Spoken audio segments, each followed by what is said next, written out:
Skid Row is a neighborhood of 50 blocks, which does not appear on any map of Los Angeles.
Skid Row basically, in a nutshell, is good and bad. Skid Row is not all what people think it is. Skid Row is what people make it to be. I mean, I've seen things here and experienced things here that there is just no way. I mean, there's no movie, there's no book. This is a real life experience. It has definitely a third world element about it. I see people get beat up every night. People getting robbed every night. I see people get stabbed. I see people get hit by cars. I've seen everything but a Learjet going down the street. You never know what's gonna happen from minute to minute. You don't pay bills, you don't pay house notes, you don't pay car notes. You have no responsibilities. We're not here because we're homeless. Just less of home, baby. My reality was that I was there. You know, Skid Row is the last house on the block. I tell people this is my neighborhood. You know, I basically almost slept on every street down here at one time or another. I think I would never ever live anywhere else. You know, Skid Row is my home. As many as 11,000 men and women make their home on LA's Skid Row. About 2/3 struggle with mental illness, drug addiction, or both. But it wasn't always this way. When I came to Skid Row, it was more like Skid Row as we identified, old drunks on the street. It used to look terrible, these old grizzled guys and drunks there, but it was really safe because they were not very aggressive. Now we have young, strong crack addicts who many times are willing to take a chance of rolling someone to get their money to get some more crack. It's a desperate addiction. There's always been efforts to get rid of Skid Row. It is a war-in for people who are unable to live in the world. And they've moved Skid Row, they tried to move Skid Row again and again, but it just moves into a different area. Skid Row's gradually been moving east. This has always been a place where we've had a transient population. 400 years. The railroads ended here. All new industries that sprouted up in California, produce, the movie industry, the construction industry, aerospace industry. People landed in Skid Row, and at one point, up to probably the mid-70s, we had a pretty extensive inventory of cheap housing. They used to call them flop house hotels. But when big money developers began to revitalize downtown, the flop houses got new neighbors in penthouses and high-end lofts. There are not many places where the gap between rich and poor is as striking as it is here. Literally, there is just a block or two separating those two things, and increasingly there's nothing separating those two things as gentrification's really overtaken Skid Row. This is the new improved nice downtown. Back then we would have been robbed, and people didn't come down on this end of downtown because this is where all the heroin addicts live.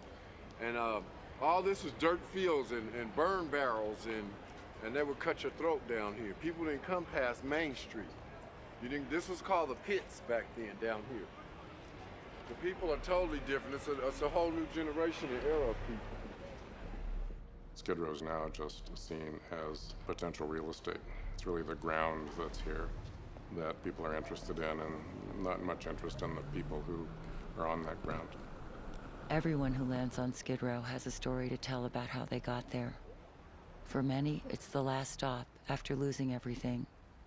For some, the fall is especially dramatic. My life, prior to coming to Skid Row was, in some ways, like most people. In other ways, it was a little bit different. I was born in Compton. Grew up there with 5 brothers and sisters. Lost my dad when I was 3, my mom when I was 14. At that point, I moved out to Paris, California, and was an athlete in high school, a decent student. Started smoking weed, in high school at the age of 14 after my mom passed away. Yet and still, I was good enough athletically to earn a full scholarship to university, Iowa State University, where I was a national champion in track and field, and also was able to go and qualify for the Olympic Games in '84, where I actually competed and won a silver medal. So at 18 years old, obviously going into the Olympics a year out of high school was very exciting. I had a lot of emotion going on. In 1988, I started to experiment with other drugs. I ended up, getting involved with cocaine, freebasing cocaine, and that was the beginning of a 20-year journey for me as an addict. I had lost everything. I had lost my shoe contract. I had lost my houses. I had lost all the financial means that I had, and was really on the street. Sleeping on the street for the first time, and actually laying down on the sidewalk, and trying to close your eyes and actually go to sleep when you're outdoors. Those are the things as an addict that most people don't really talk about. So the first time I came down to Skid Row, I was pretty much horrified. I was amazed at the number of people that were down here. I was amazed at where some of the people had come from.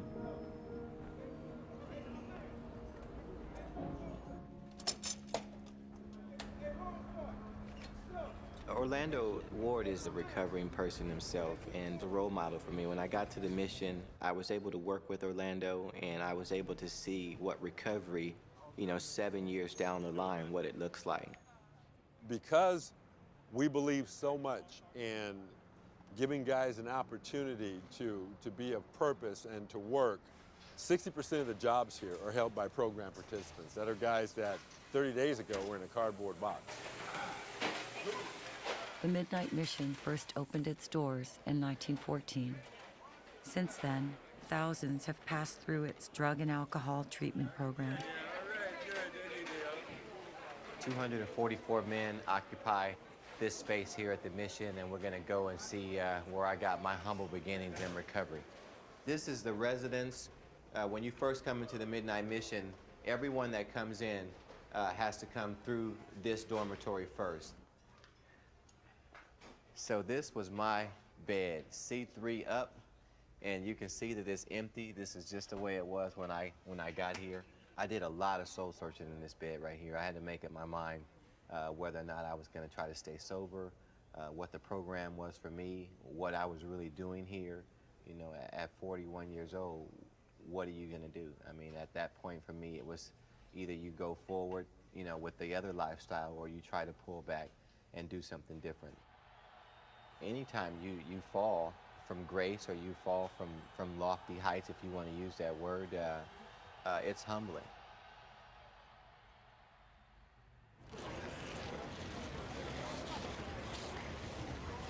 For OG, one simple daily task is a way to give back to the neighborhood he calls home. I don't know. It's like when you start cleaning streets, you get addicted. I know one thing, people know it's a need for it. But if a person can imagine a city dump that maybe don't get above your head, that's what Skid Row looked like. When you're out there and you clean up the streets and the people recognize, they always tell you that, thank you for doing it. That's another thing. People be telling you thank you. Fed up that the city refused to clean the streets of Skid Row, OG took matters into his own hands. He got a broom and started doing it himself. His volunteer brigade can be found on San Julian Street almost every morning. Oh, what you got? Class up by there. Class up by, get a job. That's what I'm talking about. There go your broom right there, man, to work hard with it. You go to work with it. Now leave that broom, I gave it to him. Yeah. I've been on the run for about 8 years. I was in Buffalo, New York, and I got extradited back out here. You know, I lost everything, my woman, the house, everything, and I was, messing around with drugs, everything. So when I got out this time, instead of going back in any type of relationships with anybody, staying with people and stuff like that, I really didn't even want responsibility. And so I came on Skid Row. I did a lot of things for money. When you look at my record, stealing, selling drugs, I did a lot of things for money. And there was a time, I could have bought me. You didn't give me some money, I'd go do that, you know what I mean? But right now, I'm more concerned about saving my soul, for real. Because once I come into realization, for me personally, there's something greater than myself, and something gonna happen after this go away, I'm a little more concerned about that right now. Some people are mental. Some people are just mad at the world, or mad at their own situation. But telling you that you a failure, you never gonna be nobody, now you looking on Skid Row in some garbage. I think that, you can be kind of convinced that you ain't nothing. That's again why we believe in uplifting the people, making them know they special. Everybody is special. Yeah, take a broom, man, take a broom. When you gonna shave me, nigga, get my little mustache ready, man. I'm just looking all like I'm just homeless. Let me know. Watch out, let me get this for y'all, George. Yeah. I can't have a man sitting up in no damn trash while you're doing your thing, George. Don't get too clean now, cause you might watch out, you know what I'm saying? Yeah, this is how we do it down here. You gotta be able to just, get it done when you can. The area has always attracted outsiders. Some stay for a while others never leave. I'm Albert Olson, but everybody calls me Bam Bam. I'm a punky ex-New Yorker. My story starts way back when I was a kid, unfortunately. In nursery school, I beat my teacher with a chair. I was thrown out of every school I ever went to. I've been hallucinating and hearing voices ever since I was a kid. I'm one of those cases where I'm bipolar, schizoaffective. I have antisocial personality disorder. I have PTSD. I have intermittent rage disorder. I have a major nightmare disorder. I also have a gender identity disorder where I'm taking hormones for a transgender issue for sexual reassignment. I used to get my heroin down the corner there, a good spot too. Well, some of the best heroin in Skid Row. And crack up there, and the weed man's on the next block. I came down here for Halloween almost 2 years ago. This Halloween will be 2 years for me. So I spent a good 2 years down here, which I don't think I'd ever do again. I think I'd commit suicide next time, to be honest with you. Being it's so nasty and horrible, and everything's piss and shit all over the place, it makes you, makes you want to do something with your life besides doing this, because this is really rough to do this. I went into the service. I got thrown out of the service for bad conduct. So one thing that really stinks is the fact it doesn't rain here. So it doesn't wash the urine and the poop away. So smell just gets worse and worse. I beat up my mother and my sisters, and they took my kid, and then by losing my kid and everything else, I really, really, really lost my mind. And that was when I first became homeless, because I couldn't rationally deal with where my life had gone. I've been an electrician for all these years. I always worked. Back in the mid-70s through the mid-80s, we didn't even call them homeless. Back then we were emptying our mental hospitals by basically saying, now we have the meds that'll help you, and you can also get on disability, so go forth and take care of yourself. The predominant population on the row at that time, and continues to date, are the homeless mentally ill. Obviously, many of them are also involved with addiction, and sometimes you can't figure out which came first, and that doesn't even matter. The fact is they've got mental illness, serious mental illness, because the institutions don't exist anymore. Reagan closed down all of those places, and they took all the mental people and they gave it to society. And then where do we go? You either get committed and get locked in and smoke a cigarette 3 times a day and eat when they tell you, or You sit out on the street and you become homeless, and you can at least have your own life to some point. In many ways, it's an open asylum for the mentally ill. We don't have closed asylums anymore, except for our jails and our prisons. LA County Twin Towers Jail is the largest mental institution in the United States because we no longer hospitalize our mentally ill, so we criminalize them because of their behavior on the streets. People were really questioning me, like, how can you open a place just for people who are crazy? Isn't that really stigmatizing? And I said, no. I think we're gonna be just the most righteous, best drop-in center. We're gonna have the best food. We're gonna feel like a family. We're gonna just make it a place people wanna come to. I left something for you up there. That's how we grew LAMP, so that people had a place to stay at night. By like 2002, we had 100 employees. Half of them were members. We also set up our own permanent housing. The tenant makes the decision about what services they want to participate in. So we don't tell them what they have to do.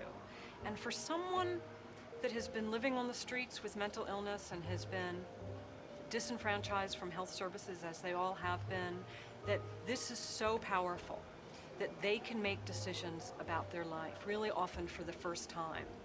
To get housing through LAMP, there are no strings attached, no mandatory drug treatment or required counseling.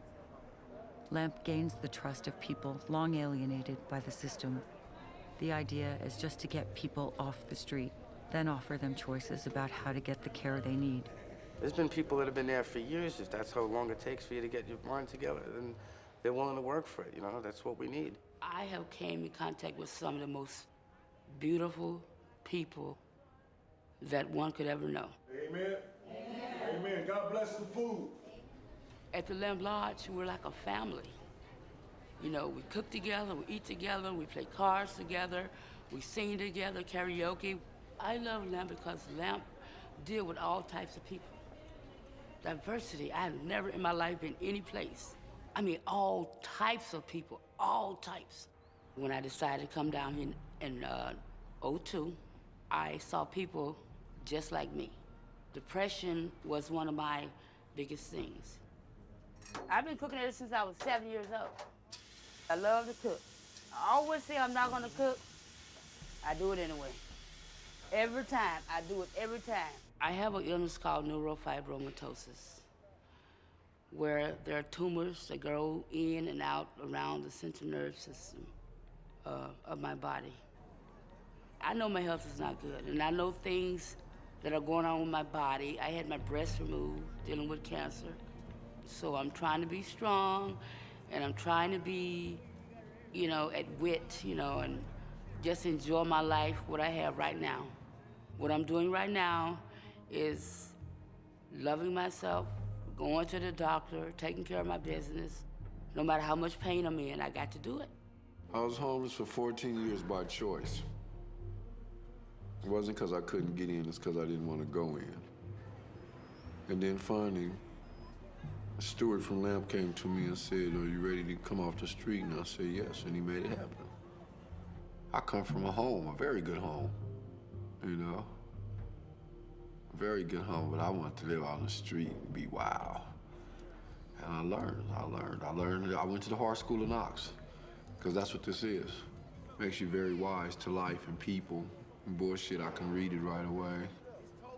On one hand, I'm an angel. On the other hand, I'm a scoundrel. I mean, but that's bitter and sweet. That's what everybody, whether they admit it or not, I just admit it. You know what I'm saying? I'm a scoundrel, a devil with horns on one side and a halo on the other side. It just depends. So where are we going now? Did they get the kids? No, over here.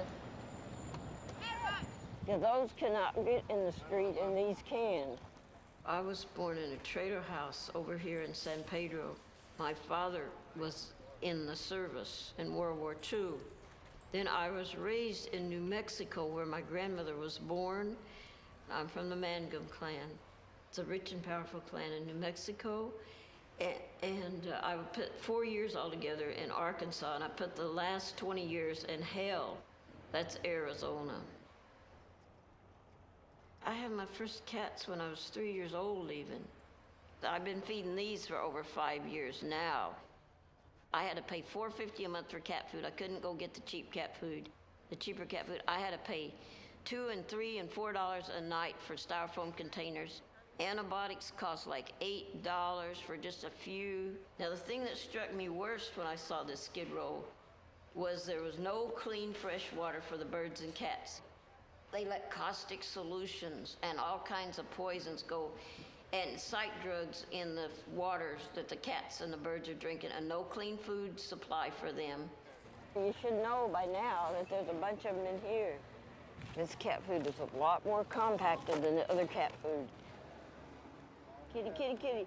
See, kitty, kitty, see it? Look, there's the, this is probably the beautiful, this is the one that had the Siamese kitten right here. Come on, kitty, kitty. And it looked like a rat with a smashed face. I got it to a breeder. So we hopefully will have more.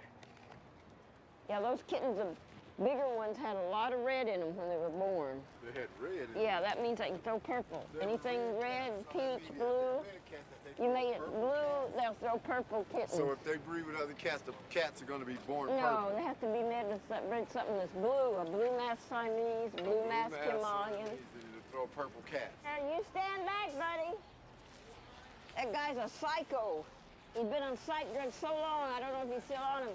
They come out of his lungs. He sits around and do nothing all day long and harasses me, sexually harasses me, huh? He's sexually harassing? Yeah, that guy right there. Don't start trouble with him. He's a psycho. He's liable to do anything, man. Look, lunatic. That man's always around at night and you're not here, so don't start nothing. Well, I met Leanne through Lamp, but I met her because a guy was bothering her one day, and I don't like people to take advantage of old people. And he was taking advantage of her, so I intervened, and she didn't forget it, and after that, she just kind of adopted me as her fiance. And I've been her fiance ever since. That's been 9 years ago. But then I started to like her as a person. And I started to understand her, who she is right here, and her mental illness with the collection of trash. And she has storages full of trash, like 3 different ones, just completely piled up that she pay every month. Nothing but garbage. But that's who she is. And I take her just for who she is, and that's why she loves me, and I love her for that. And I accept her for that. I guess that's how I get my blessings from God. You know? Because in the beginning it wasn't like that, but I would defend her with my life, dude. Believe that. I would die behind this little lady right here. Life is a conundrum. You can believe that. So strange. And everybody down here knows that if they bother her today, they're gonna have to deal with me. So they basically don't bother her at all. They hate that she carries all that trash around. But that's what she likes, man. And it took me a long time that people, why you don't get her off the street and why you don't go, she doesn't want that. See, people don't understand. See, you have to let them be who they are. When she's ready to go inside, she'll go inside. When she wants to live on the street, you have to let her live, because a lot of times she likes to live on the street, even though she has an apartment. She leaves a trail like Linus everywhere she goes. Even though his mother's well set, the money she gave him, he spent on drugs. And then these people give him one drug knowing he has to buy more. They keep psyching him. And he almost finished his psychology course, and he went 3 years to medical school. He had to drop out medical school. He'd crack-a-lacking it up so bad. Couldn't remember anything. And now he's thinking about going back to medical school, even though he has pancreatic cancer, which is really a sick move. Is he a good fiance? Yes, he is, in a lot of ways, and he caused me a lot of grief. There's a pigeon over here, feathers on his feet, hangs over by the lodge.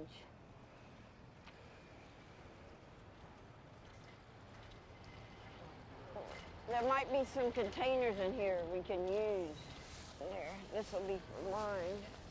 She was afraid. Somebody said, why is she saying all that to say this? Because there's some promises that we got to prophesy and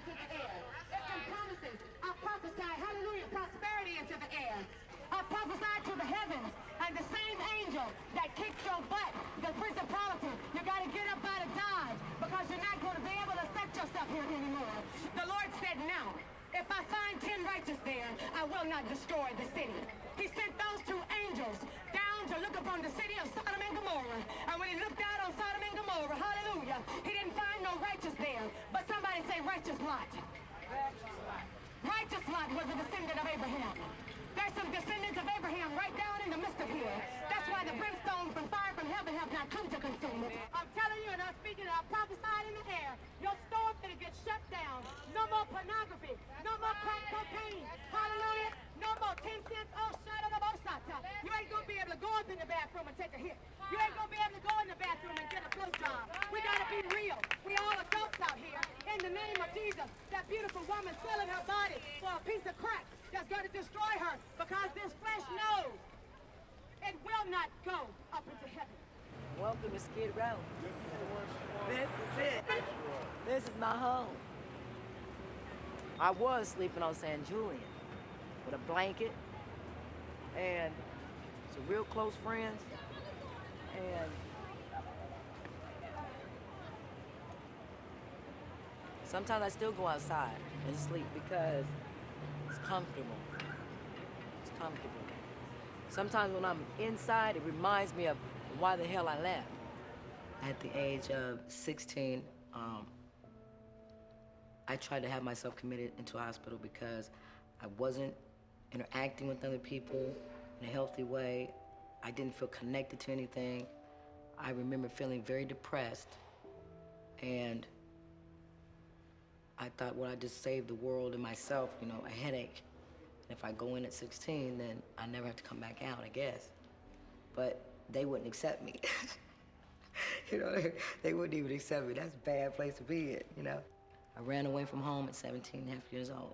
And I actually got a job, paid rent, and went to school. Got married at the age of 21.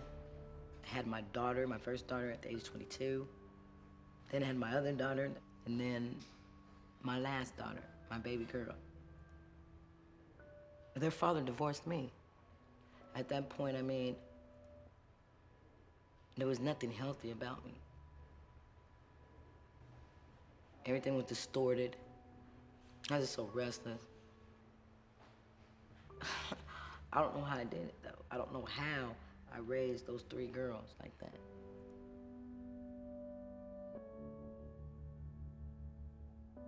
When they said that my father had passed away, that hurt me really bad. I've lost everyone in my life that I cared about. They're gone. When that happened, I came to Skid Row. I developed a real bad drug habit, crack cocaine, when I came here. And I really didn't have a thought about it. I just, you know, when you're in Rome, you do what the Romans do, and everybody was smoking that, so that's what I was gonna do. But, that's what I wanted at that time. And I remember saying to myself, if I sit here long enough and keep doing what I'm doing, it's gonna happen. Because I just knew I was gonna go from Gladys to San Julian, and maybe I'd just die on San Julian.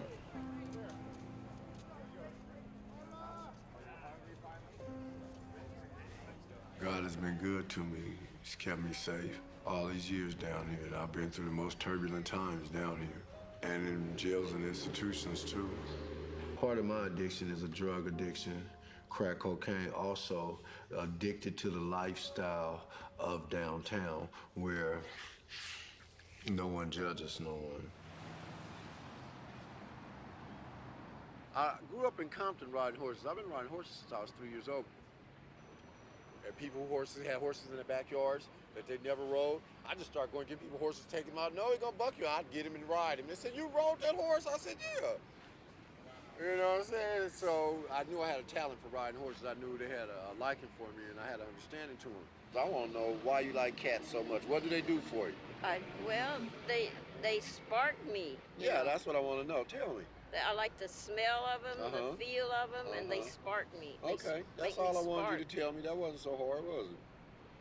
That's how I like horses. They spark me the same way. My dream would be to live on a ranch and be with horses again. Just to be around them and smell them and walk them and ride them and bathe them and teach people about them. When it comes to horses, I know my shit. Believe that.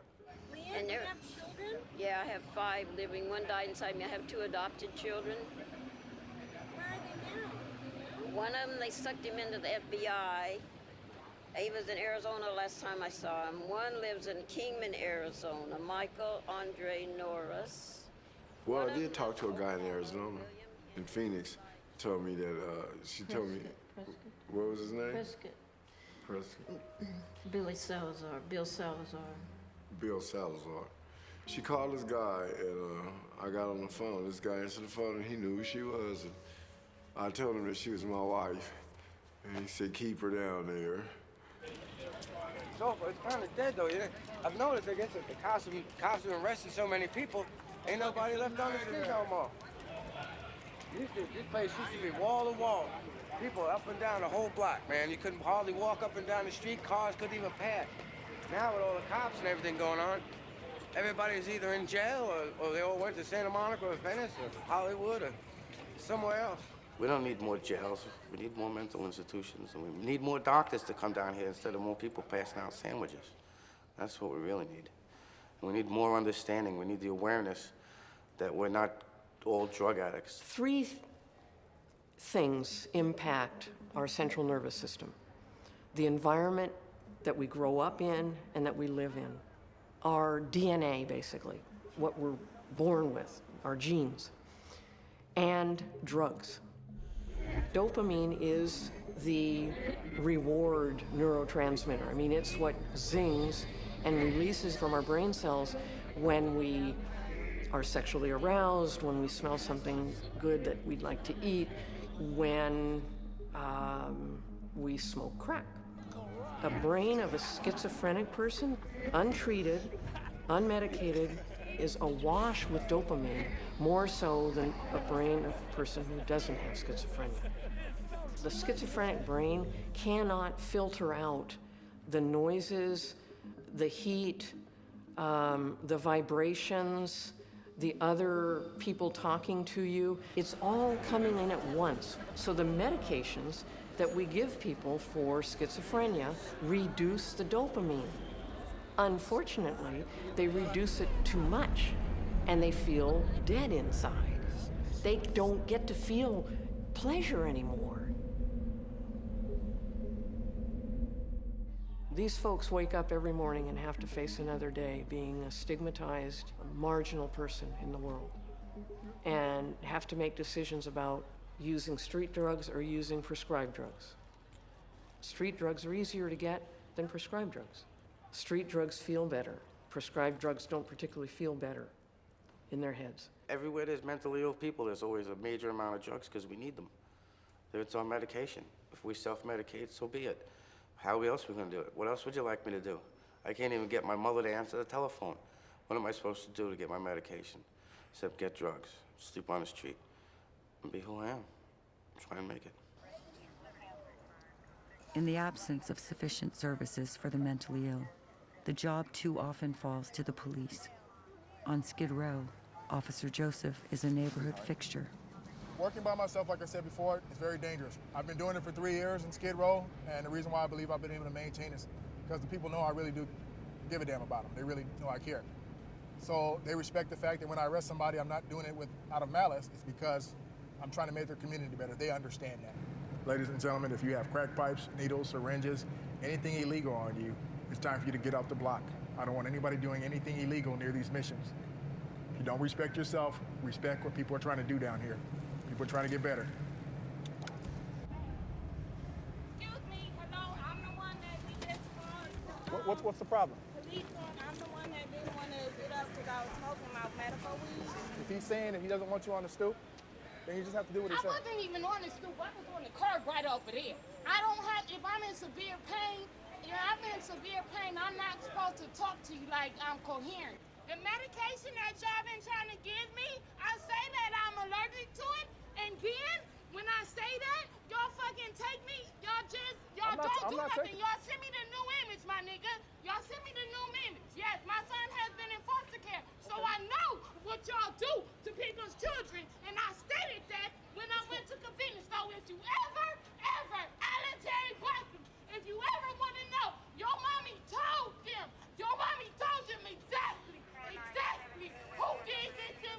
okay. She's okay. I told Cassandra that I don't know her fucking real name because I'm not down here. My mother's maiden name. I gave y'all all this information. I don't know whether I'm about to fall out right now, and I know this Need ain't an ambulance? church. Need an ambulance? Yeah, Okay. I need an Are you ambulance. gonna pass out? You feel like you're gonna? Yeah! Okay, have a seat. Have a seat. We'll get you an ambulance. Oh, go ahead. South San Julian, requesting an RA unit for a female conscious and breathing. Feeling like she's gonna pass out. This is San Julian Park. I'm sure you've been down here. Several gangs operate, primarily the Bounty Hunter Bloods. They sell their weed in here. Sometimes they'll even dress up the homeless in red t-shirts or caps or whatever to mark their territory, but they also let other gangs come in there and sell. And like I said, there's this gentleman agreement where as long as we don't make waves, we can all make money. But the people who suffer from it is actually the homeless people. Obviously, I can't know what everybody's doing when I'm not here, but I try not to judge them until I see them involved in something. So if they really come to me for help, job reference or whatnot, I help them out with that if I can.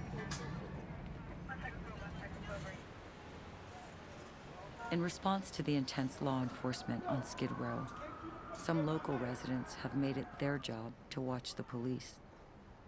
My mother and my father both came to California in 1956, and they both got a job downtown LA working at Bullock's department store on 7th and Broadway. My father, he'd been living downtown ever since. But my mother, she lived out in the projects. The bad part of that was that I ended up hanging out in my mother's old neighborhood where I ended up joining the gangs. And so from there, I got into my addiction. My addiction landed me in front of a judge. He said, because you was doing robberies, he said that you were gonna have to go to state prison. So they sentenced me to 18 years state prison. When I was doing my time in prison, I became really more radical. I was like on the revolutionary side. Before I got out, you know, I promised all the brothers that when I get out, I would give back for all the wrong that I've been doing as a gang member and growing up in my life, right? So when I got out, the first thing I did was I came back to Skid Row.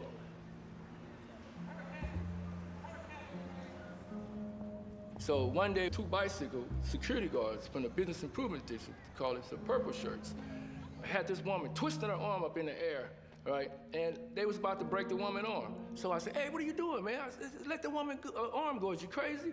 He was like, she got a pipe, she got a pipe. I said, so you gonna break her arm because she got a pipe in her hand? So the lady was screaming, I ain't got no pipe, I ain't got no pipe, it's an eyeliner, right? So she turned around and she opened up her hand, they let her go. I said, man, let her go. So they let her go, and she opened up her hand, and it was an eyeliner. So I told myself, when I was at home, I said, man, this is something got to be done about these purple shirts. I'm still the general, so I told myself, I got to go get me some soldiers. While I'm, you know, walking around and everything, I talked to one of my friends, and he told me, man, you need to go to LA Can. He said, they do that kind of stuff. And so from him witnessing an injustice, a day later, he's at LA Can, going through leadership development classes, and now 3 years later, he's our lead human rights organizer.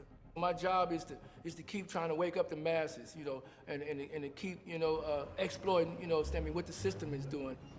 I think right now my personal hero, and I think this will stand the test of time, is General Dogon.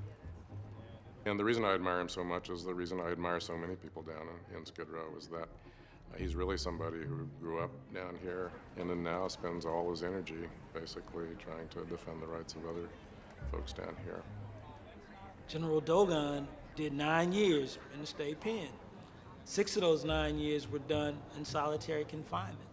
Dogon is the individual that if you listen to the policymakers, if you listen to people with money and wealth and power, there's no rehabilitating Dogon.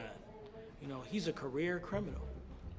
I guess you would have said the same thing about Malcolm X, that he was a career criminal and now he's on a postage stamp. Hey, today, May 2nd, in the evening time, I'm Dogon down on Skid Row, out on the prowl, looking for some either hood news or, hey, smile, you're on Bandit camera. I saw the big picture, saw where I came from, and saw what's going on now, and that's what really helped me open my eyes. It's the fire that really pumps my fuel today, the reason why I get up and go do what I do every day, you know, when I go work for LA Care. But yeah, that's me, man. That's, you know, that's about it. As first responders to emergency calls, The Skid Row fire station is the busiest in North America.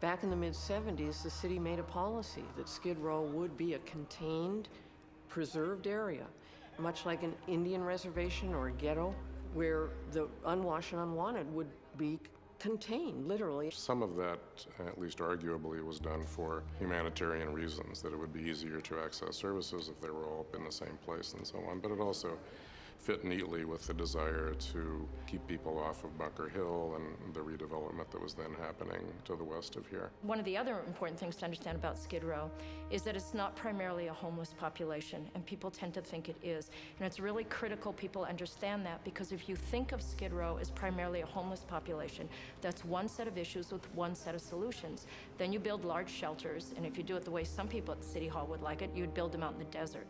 But that's not what Skid Row is. Skid Row is principally an endangered, low-income residential community. In the 50 blocks of Skid Row, there are 65 what we call single-room occupancy housing. Without this housing, people in the area would have nowhere to go.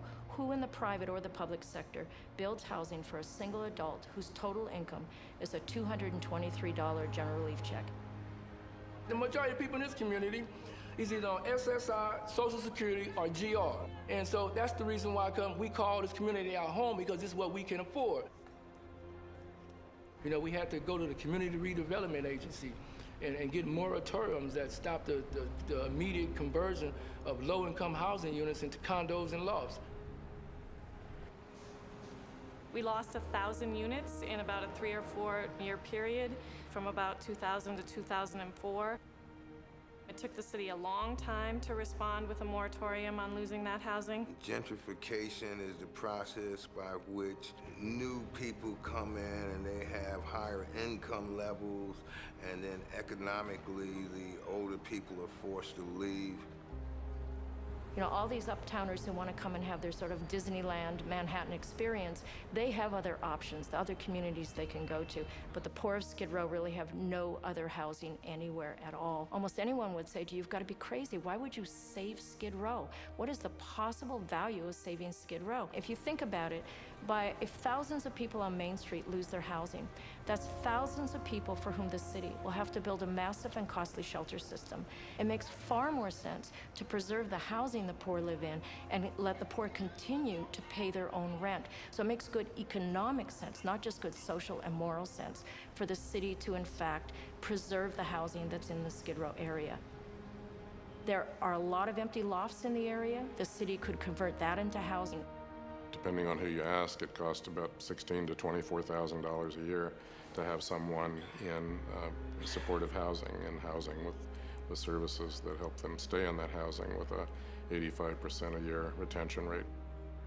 That compares to anywhere from $45,000 to $100,000 a year to run people through the emergency rooms, the jails, the court system, and so on. This is the famous St. Julian Street right here. This street is famous. It's known all over, everywhere. Mommy, mommy. Look at the guy up in the tree. Mommy, mommy, kitty, kitty. There they are. Look. Where? There's some of them over there. That's a real high position for those little kittens to get. They never do that.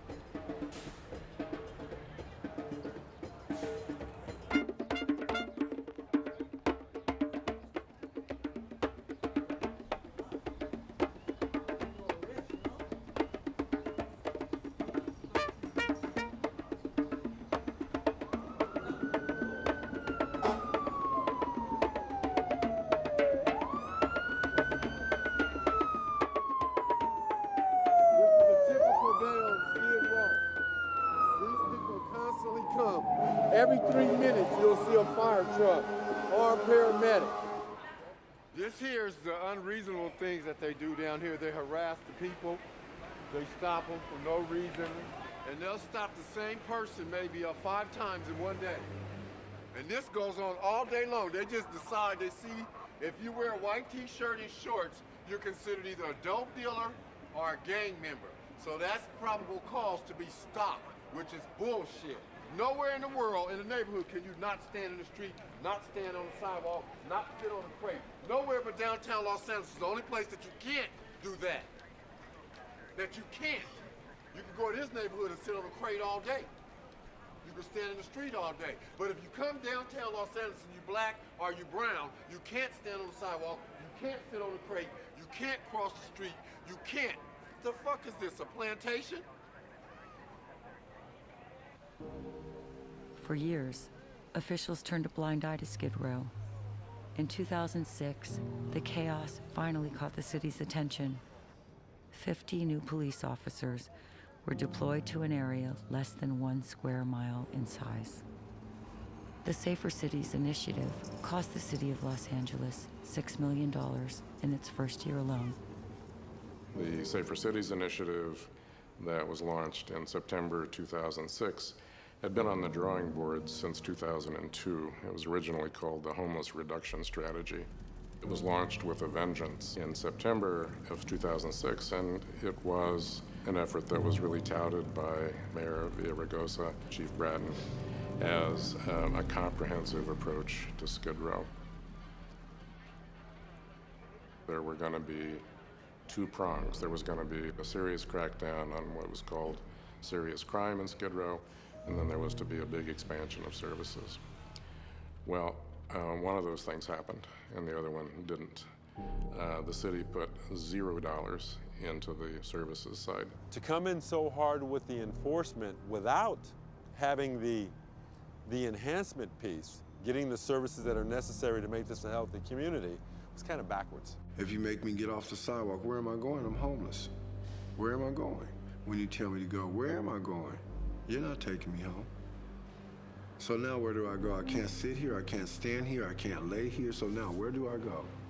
When you look at the crime that is occurring down here in Skid Row, when you see the drug dealing, the criminal activity, the prostitution, the preying on homeless, we have every right and every responsibility. We have a responsibility to address that. I stand behind this Safer Cities initiative because I believe strongly that we got to get a handle on the crime that's occurring down here. You would think that the mayor was, you know, the way he talked about Safer Cities, you would think he was motherfucking Teresa. And instead of being the most fascist Democrat, the most, you know, he's allowed the fascists to take over his city administration, the Manhattan Institute. And as far as I'm concerned, from my perspective, Chief Bratton runs this damn city. And I don't even know why we have a mayor. We have been slowly building up resources here, the 5th initiative in the Skid Row area, for the purposes of addressing public safety, quality of life, and protecting the most defenseless in our society, the many who are on the streets and in the shelters in this area. Police Chief William Bratton made his name cleaning up New York City with the controversial broken windows theory of crime reduction. Safer Cities helped him implement that same policy in his new hometown. The same tactics that was used in the broken windows theory in New York, Bratton brought that same concept out here. The same way he gentrified New York is the same way he planned on gentrifying California. That theory, which has been widely criticized by academics and folks in the community, says that if you put a lot of resources into fighting very minor crimes, that you will then impact serious crime. Really, there was no serious crime to impact. They really just wanted to go after these low-level crimes because poor and homeless people are forced to break the law in their everyday life, right? You can't sit on the sidewalk, you can't sleep on the sidewalk, you can't sleep in a park. You basically can't live or be alive as a homeless or very poor person without breaking the law. The consequences have really been devastating for the lives of people here, especially people with disabilities. In the first year, there were 9,000 arrests in an area that has about 12 or 13,000 people. There were 12,000 citations issued, most for things like littering or jaywalking. To someone who can't pay a $130 fine, that means they have a warrant for their arrest. Arresting a homeless person for being on the streets is not a solution for their condition.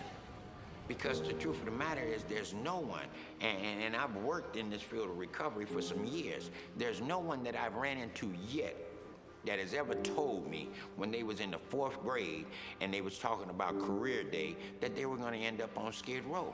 You know, everybody gives you jaywalking tickets. This way they get to check you for all sorts of warrants and everything else. So every time you try and do something, you get a jaywalking ticket. Right up the street here, I've had guns put to my head by LA's finest several times for smoking medical marijuana. After they realize all I got is marijuana and a marijuana pipe, and I got the medical marijuana card, they let you go. But that's after you sit there with your hands on your head, and these guys are all shaky, and they got their guns to your head, and you're on your hands and knees with guns to your head, 5, 6 cops, they all got their guns on you. Do I look like I got some place to hide a weapon? And then we have this right here. God bless them when you need them. They never come on time. You may lay there dead or needing help for about 2 or 3 hours. They need to show up when someone calls and one of these women are being raped, or one of these men are getting beat up so bad because 12 of them done jumped, or you done found a dead body in the garbage can.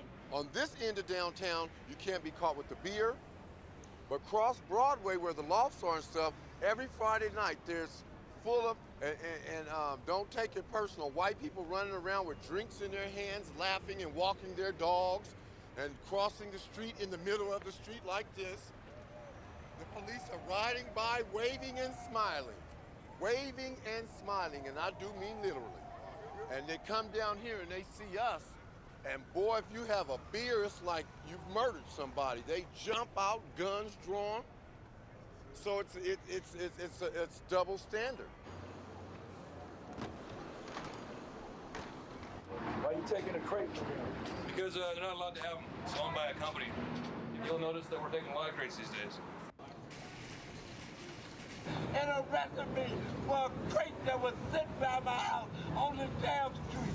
He was arrested for an illegal shopping cart and an illegal milk crate. I remember just the sight of 50 rookie officers walking down the street with white gloves on. They walked up to an encampment area and they told everybody up, get out, you know, and they lined folks up against the wall. They threw property all out on the streets. 6 policemen said they're gonna clean the sidewalk. So we went and threw a thing. I kept asking. So we put everything in the street.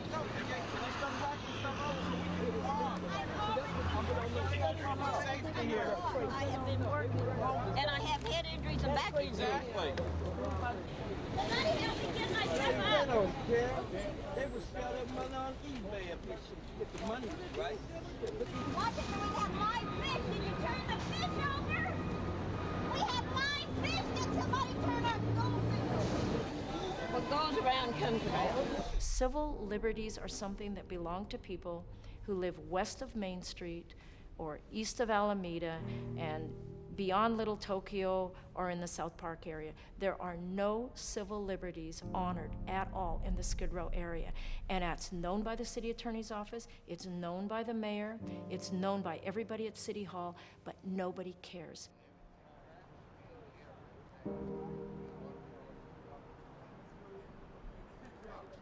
We saved the goldfish, but some of these people's stuff, I went and threw a whole bunch of stuff in the street because the police kept lying to me and said they was gonna clean it. And I threw those people's stuff in the street because they were gonna clean that sidewalk, I thought, and we could get it back, and they scooped it right up. And that was all the blankets those people had. And they'd been tinning my fish and keeping them being stolen. They lost their blankets, and I had no telling what else. Because the police were standing there lying to me, said they was gonna clean the sidewalk, and they weren't. The second anniversary of the Safer Cities Initiative. 18,000 arrests and 24,000 citations later, the community responds.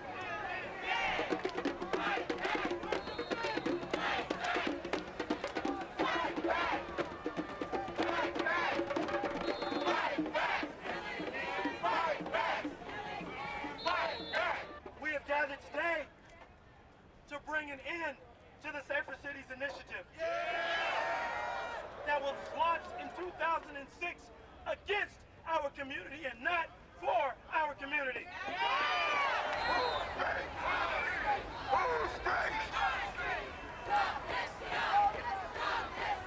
This coming for a long time. For the simple fact that Bratton and his windows and Safer City initiative, it doesn't work. All they doing is jailing the people. Today's Tuesday, November 18, 2008. This is a special meeting of the Board of Police Commissioners. SCI is an unacceptable level of police enforcement that has no parallel anywhere in Los Angeles or anywhere else in the country for that matter. The citations have solely targeted poor people who cannot pay large fines, leading to warrants, arrests, credit problems, inability to obtain ID, inability to obtain housing. SCI is racist and violent policing, and it's happening on your watch, and you gotta end it now. Why do we all have to be subjected to your Safer Cities initiative? Because now that you've cleaned it up, now, why don't you call your dogs off of us now? Call them off. They did their part. They've run out all the dope dealers. It's not that we're anti-police and that we don't want you there. It's just your policies. It's how you do it. No one polices you. You do whatever. You shoot whenever you want. You beat them down. You have officers, men, beat women down. Women, a woman. And you call us predators. The audacity of you. Who are the real predators? And that's all I really have to say.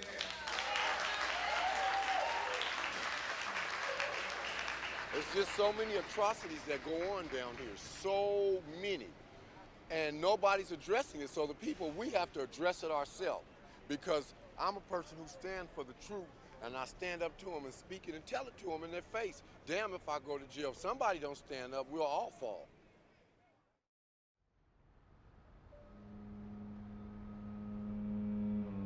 Skid Row is full of contradictions.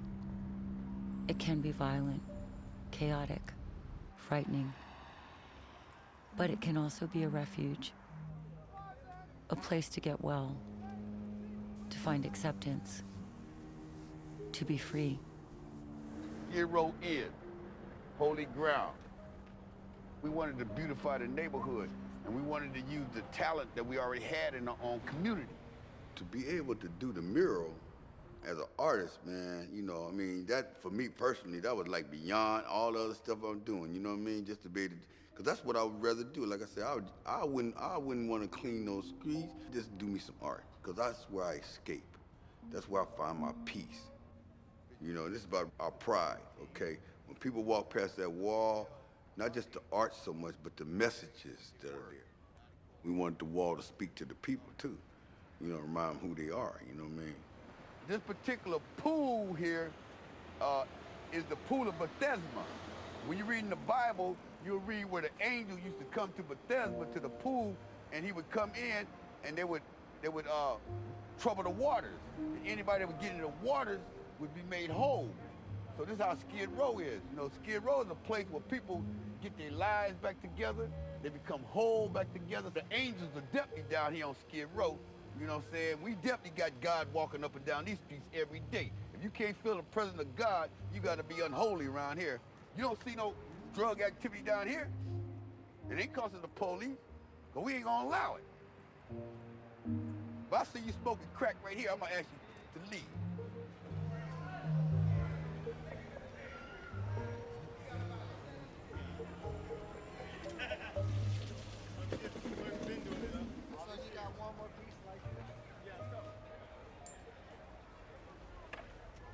We have an annual event that we call the Annual Day of Pampering. We invite social workers to come in to assist people with public assistance that they may need. We have manicures, we have pedicures, we have facials, we have food, we have music. And regardless of how good you think you might have it, believe me when I tell you, you're gonna need Jesus.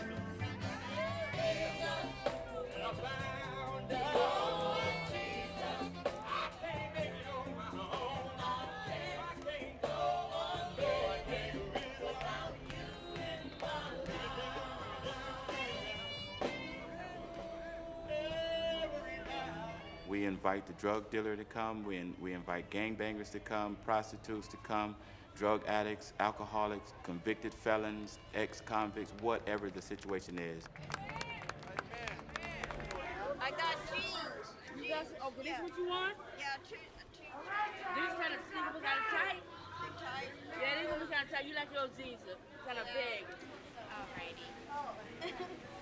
You're so comfortable. Could you get yours? I think you want the box? Or you want, you'll take the box, okay?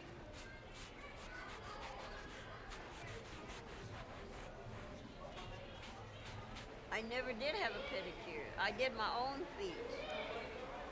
And that black, it's a wonder they got that Los Angeles black off of there. And this is the wart virus broke out right there. That right there, that can harden in your lungs and kill you overnight. See what a nice tan I have right here? You go ask lover boy to suck on your toes. No, that would drive me crazy. That's sexy. No. That's sexy, girl. I wish I could stay like this forever, but I know, it's on a limit. It's a limit. What keeps me here is the people, the friends, the love, the kindness. One of the first people that I met at LAMP was Robert. He became my soulmate. He became my lover. He became my guide. I have this dream of being married to my guy. I want to walk down the aisle with a wedding dress on without, the lesions showing. That's one of my greatest dreams. I take people up off the sidewalk and take them home and bathe them and give them clothes that I have. Feed them. Next day, shoot them out. Sometimes I let them stay 2 days, rest, just to get off the sidewalk. Because my days homeless, people took me home and let me bathe and let me lay up and sleep and eat in their house. And I have to give back. So I do. I feel I've done something when I've done that. I don't feel shit if I do a lot of other things. But when I help people that I know tonight, he's not gonna be cold because he got a coat on, I felt I've done something. I helped somebody in a real way.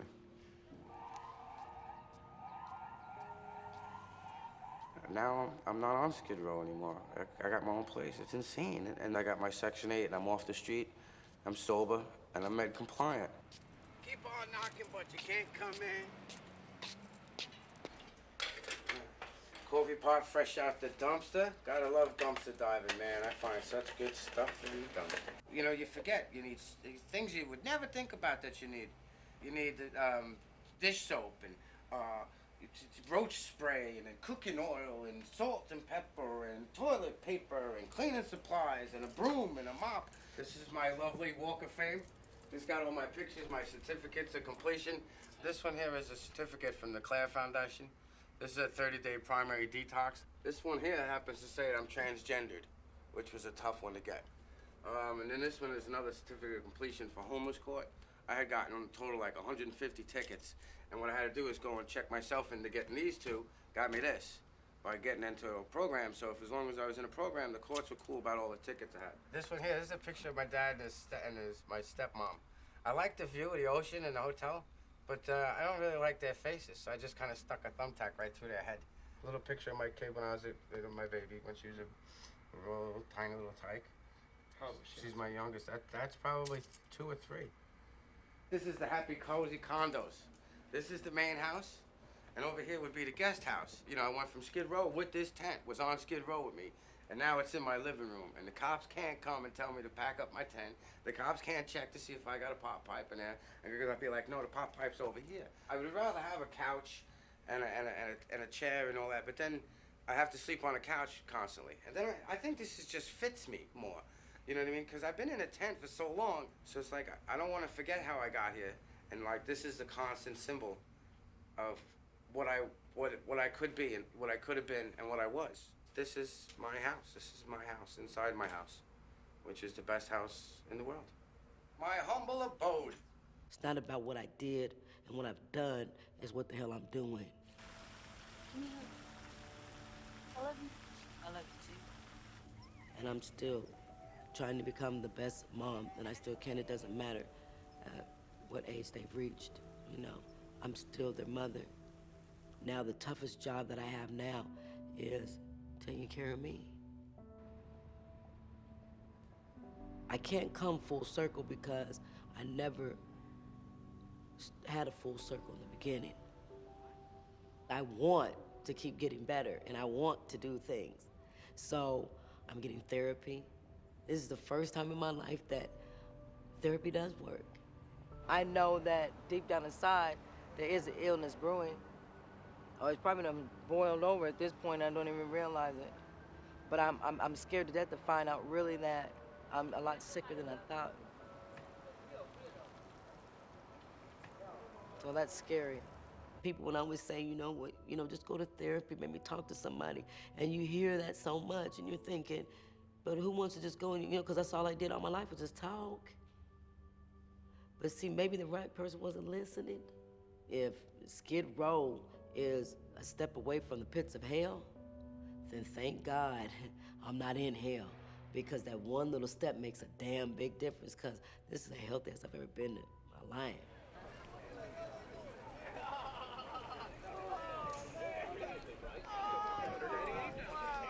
Good night, everybody. Be sure and get your porn on there. Get your porn on camera, guys. Leanne is a part of my life because she's a very special person. She's very, very special and dear in my heart, okay? When you come into my little humble abode, Leanne's pictures are all on the wall, okay? And my friends come over, they go, who is that little Hawaii lady? That's none of your business. And when Leanne is gone and not with me anymore, I think about that all the time. But she'll probably outlive me. You know what I mean? I'll probably die first.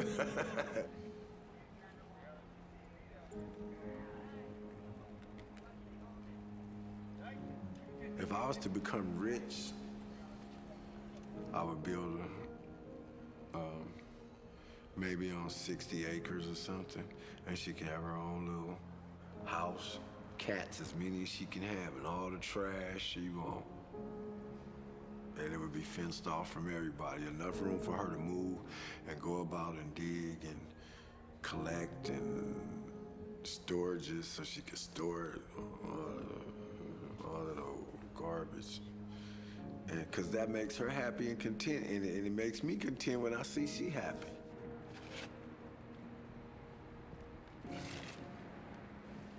Now, that cat's not even a year old, and it's probably full of kittens by one of its relatives. But it's got the mange, too. Does it look like got any pus in its eyes? No, I guess it doesn't. Oh, I'm better. I'm in an apartment now, but they beam electronic magnetic radiation on you. If you stay in there, you get weak. I just sleep in there. I know quite a few people who lived on the streets down here as I did that straightened their life up. I know a lot of them that's still doing the same thing. I was definitely part of the problem. I'm trying to be part of the solution. I could go to jail and get a bed, but who wants to go to jail? I can kill somebody and get a bed for the rest of my life, but who wants to do that? For me personally, I always tell folks that it's gonna take us all coming together and doing something about it. Whenever God dispatches angels into this realm, I sound the trumpet, and the angels can come to help the people of Skid Row. Skid Row helped me, and I learned to help myself on Skid Row. What did Janis Joplin say? Freedom is just another word for nothing left to lose. So when I finally lost everything, that's when I was able to gain it back. It's great to be alive today. It's great to be able to sit here and talk about recovery and talk about Skid Row and talk about all the things that I've gone through in order to get to where I am now, and I wouldn't change a thing. Everybody wants to be loved, everybody, crazy or not. And that's about all I gotta say. Jesus loves me, this I know, for the Bible tells me so. Little ones to him belong, they are weak, but he is strong. Yes, Jesus loves me, I know he loves me. Yes, Jesus loves me, for the Bible tells me so. Danny Harris is maintaining the sobriety he began on Skid Row. Today, he is an assistant coach at Iowa State University, and he recently got married. OG still sweeps the streets every morning and his 3-on-3 basketball league has a new full-sized court in Gladys Park. Bam Bam still lives in Section 8 housing. He recently reconnected with his daughter and is living with HIV. Linda is singing with a gospel band. She remains hopeful about her health and plans one day to marry Robert. General Dogon continues to advocate for the homeless through his community work with LA Can. Detroit finally got her own apartment in a building with supportive services. She's still a member of LAMP. Leanne was homeless for 24 years. In 2008, she moved into Lamp Lodge. She continues to feed the cats and birds of Skid Row every night.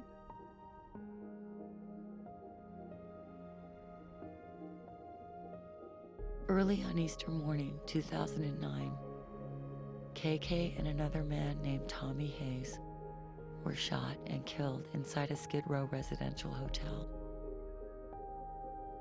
KK was 49 years old.